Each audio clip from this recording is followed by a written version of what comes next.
Well, today I wanted to talk to you about consistency or no consistency. So, as a referee, we get asked a lot by players and coaches and media and spectators, why aren't your calls consistent? Why would you let that one go? Why would you call this one?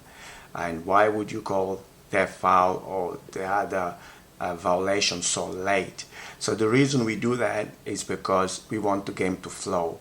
We want the game to have a rhythm. We want to give advantages to players that we know they can use that advantage and also make the most out of the no call that we let go. So if you have a minor contact, but the player plays through it and goes by the defender, and he has got the possibility or the opportunity to score the basket, I would probably let it go. And then it's a win-win situation because the player that foul doesn't get the foul, the team that he plays for doesn't get penalized with that foul, and the player that went by and finish off the play with a dunk or a shot or a layup is happy because he got to score quite easily after he went through the minor contact. The spectators love it because they want to see ball be going through the basket in play. They don't want to see ball going through the basket on the free throw line where everybody stops. They want the run. They want the physicality, the athleticism of the players. See them run back and forth, back and forth. So there's no stoppages. There's no boring time. It's just constant play, back and forth. Another pass and another 3-pointer and another dunk and another 3-pointer. That's what spectators are there for. That's what they come to the game to watch, not the free throws. In case there is a similar foul, but as a referee you realize there is no advantage, we can then make a late call and bring the ball back to where the foul occurred. Obviously, as I always say on my videos, referee, we have 3 seconds to make a decision on a call.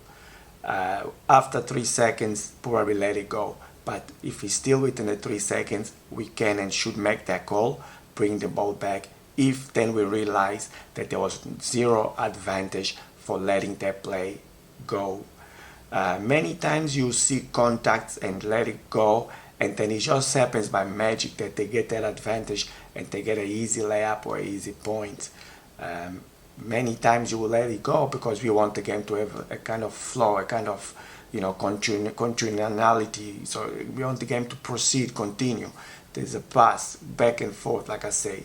So this is pretty much some of the reasons that I believe personally that we are inconsistent being consistent. So if you look at our consistent play with don't call, they are play they finish with points. When we look at the inconsistent calls we make, they are probably calls they end up with not going anywhere. So therefore we make that call a little bit later.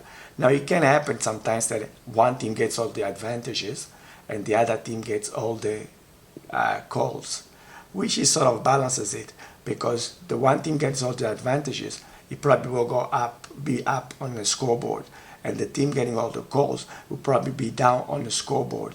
But the good thing is then the team that is down, they cannot complain and say that they're not being given fouls, or that's the reason they are losing, because we are giving them fouls, but they are just the fouls that they are not making anything out of it. They are not getting advantage out of it. So this is part of the template the referee can get together and talk and decide to do before the game starts. And then after the game starts, maintain it. And just if there is disputation, if there is discussion with players and coaches and wanting to know why and so on, you can always talk to players about it, talk to referees, coaches about it, and tell them the reason I let that play go is because there was advantage. The reason I called that one, which was a very similar play, is because there was no advantage whatsoever. Obviously, if the play is an unsportsmanlike foul, we call it regardless. But if it's just a normal foul and there is an advantage, we rather let it play and let the teams decide the game and not us. If you found this video valuable, subscribe to my channel, like this video, comment on this video, share this video so more people are aware of what I do. So just a little bit about my weekend. So we had Burns City Classic in Glenroy. It was magnificent. I was refereeing and also coordinating, so I had one of the Melbourne's finest referee on this tournament. Thank you all, the referee on Burns City Classic. Over the weekend, we went Friday, Saturday, and Sunday was the final. The final was a beauty. Great players, NBL players, former NBL players, and Big V players. So it was a great tournament to referee and be part of. So congratulations to myself and the other two referees that were selected to referee the grand final. It was just amazing. The atmosphere was great. We had the music pumping. We have food. We have children. We have everything that to make it a good event, and also to make it very welcoming to anybody. Thank you to Glenroy Council for letting us use your stadium.